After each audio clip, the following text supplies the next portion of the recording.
IMF programme की मंजूरी के लिए हुकूमत ने निजी बैंक से $1 अरब कर्ज मांग लिया।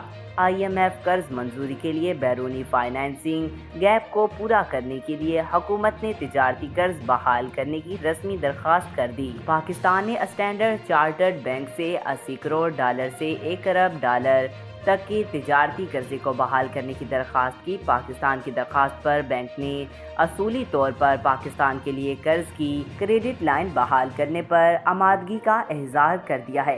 पाकिस्तान ने ऐसी दरख्वास्त सऊदी अरब से भी कर रखी है, जिसमें सऊदी अरब से $1.2 अरब की तेल की सहूलत बहाल करने का कहा गया है।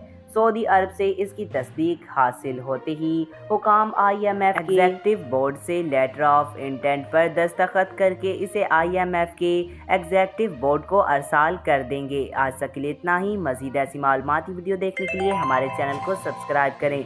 मिलते हैं अगली वीडियो में, तब तक के लिए अल्लाह हाफिज़।